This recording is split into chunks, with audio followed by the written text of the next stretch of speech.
A while ago, I purchased PlayStation Plus Extra so I could play Stray, and I am going to milk this subscription for every single dollar that it's worth. But you need to hurry. The dust storm will hit this area in a few hours. If we don't succeed now, the Fortuna mission will be over for good. The game starts off with a strong opening which tells us the world collapses in 2030. And is it just me, or are these post-apocalyptic games forecasting closer and closer to the present? But anyways, we immediately learn of some of the backstories and motivations for the characters in this game as we explore the environment. We're given the stakes. The world is in an energy crisis, and the power station on the moon went dark. It's such a bad crisis that it's almost impossible to get a rocket into the air to investigate, despite the potential rewards of literally saving humanity. Probably. We have to launch now, before the dust storm destroys the rocket and everything we've worked for. Your mission is simple. Find out what happened, restore the power station, and save the world. Or what's left of it, at least. 3, 2, 1. We have liftoff!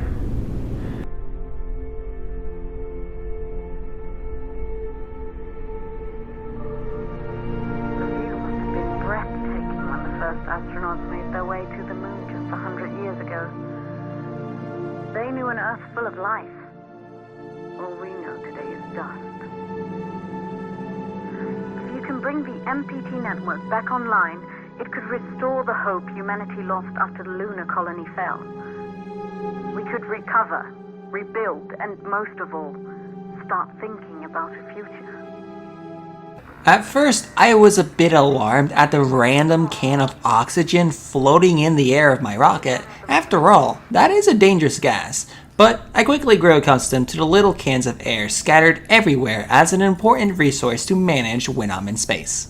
Now, floating around in a completely weightless environment was a lot of fun, but it was time to reach the moon. But first, Outer ring rotation. Looks like you're making a turn.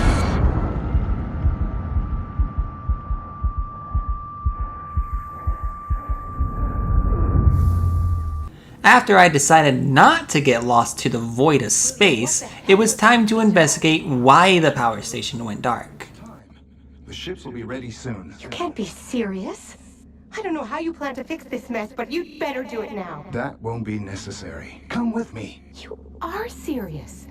Will, have you lost your mind? We can't leave the colony behind like this, not during this blackout. Not with the MPT signal still offline. People on Earth depend on us. Don't concern yourself with them. Those days are over. We have to start the long journey ahead. That was the agreement. The ships were supposed to be our last resort. We didn't give up the first time, and we're not giving up now. When the network is back online, we can provide Earth with power again. We're close, William. No, we're not. We're not close at all. If you still think we can power the entirety of Earth with the MPT, you're more delusional than I thought. We have one last hope, and it's outward. Now get ready, because we're going. I'm not leaving, Will. Not like this. I'm not asking. Get her on the ship. What? Is this really?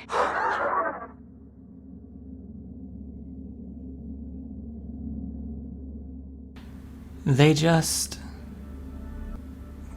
left. That's such a terrifying possibility, come to think of it. If the world is on the cusp of its end, why wouldn't its potential saviors just decide to leave and start anew to protect themselves? As abandoned as I felt, I couldn't even say that I blamed them. Now, I won't go into the actual details of what happened, except that it was a lot. And slowly uncovering the mysteries was a very fun experience that reminded me a lot of my time playing Horizon Zero Dawn. The gameplay is mostly puzzles as you fix the ship and or save yourself from certain death until you finally achieve your goals. Yes, goals, plural, I did not misspeak, and no, I will not say more. The music here is also extremely good and always hits at the crucial moments, making this journey all the more memorable.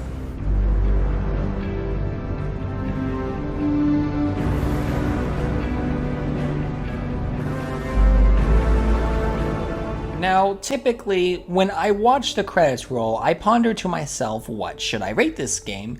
But I completely forgot to do that. Instead, the thought in my head was, how do I get as many people as possible to play this game? As soon as I realized my thought, I had to ponder.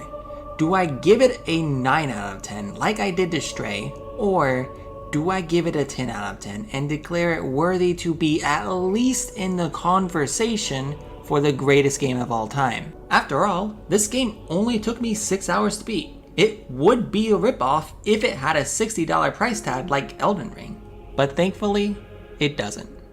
And I didn't even spend any extra cash for this one because I already own PlayStation Plus Extra. So ultimately, I decided not to factor price into my ratings, even though it will affect your decision on whether or not to play it. Because of that, I cannot rule out a short game just for being short, and other than a few moments that annoyed me and a really weird glitch that kept killing me after I died and respawned, yeah. Other than that, this game was a masterpiece through and through, and the day I sat down to play it was a very enjoyable experience that has a little room for improvement, but not much.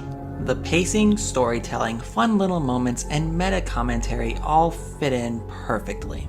For those reasons, this game has earned a perfect 10 out of 10 from me. Now, honestly, this is the first of my reviews that can really be considered a hot take compared to more standard critics. But I am not here to tell you if you should buy this game. No, I am here to find the greatest game of all time. And Deliver Us the Moon will be in that discussion. Thank you for reaching the end of the video. If you're new here, leave a comment on what your favorite game is, because even if you never see a single another one of my videos, that comment will help me a lot. If you want to see another video on the PlayStation Plus Extra catalog, here's the game I bought it for. I'm not sponsored. Maybe someday that will change though. I'm enjoying the service so far. I'm talking too much. Thanks guys. Bye.